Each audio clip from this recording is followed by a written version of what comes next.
And I often get asked, what is beneficial about working with the inner child? The inner child really is a state of awareness, and it's a memory that's perhaps not processed, or a memory that's very pivotal.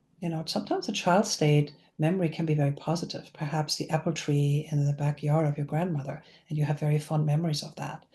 Or it could be a traumatic memory, right? Or it could be a woundedness of how a parent didn't attend to the needs.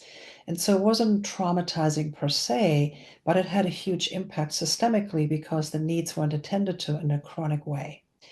So there are many different ways that our developmental trajectory gets impacted as children when we're not attended to the way we need to.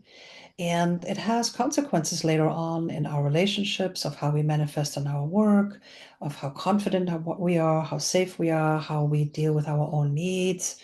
And often these become unconscious beliefs. And so in Hakomi, what we often do is we're interested in what are some of these governing beliefs that we're not fully aware of, and what are some of the origin of those beliefs. And it often goes back to how, as children, we haven't been met. And so what we're looking at in Hakomi is not so much what went wrong and analyze it, but to actually get the feeling, the shaping in the body of that child state.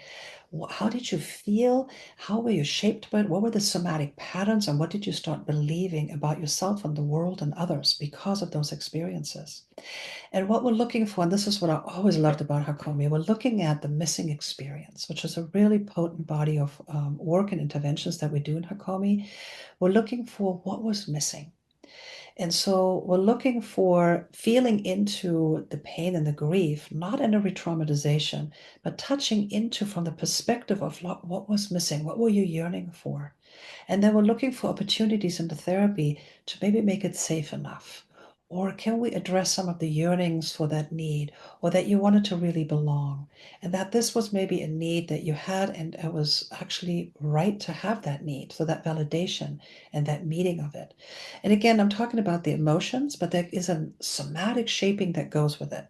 So if I don't feel safe, I'm going to manifest a certain body posture. I might hunch my shoulders, I might pull away, I shrink, I might have a clenched belly, I might have my eye gaze down and avoid people's contact, right? And that is a belief system that's fully embodied, and it's going to have an impact on my relationships out in the world because I'm not going to meet my relationship coming towards me with that kind of eye gaze, that kind of body posture, and thus I'm recreating it. So when we're working with these deep childhood patterns, we're working really with the inner world of the client. And in Hakomi, we're looking at understanding it from a somatic level so we can provide a missing experience so the person comes into deep relationship with these patterns and befriends these patterns. So it's not about excavating some traumatic memory and somehow get rid of it. It's actually befriending it because there's a lot of knowledge that is important to discover and then also begin to own because that becomes the fuel for the future.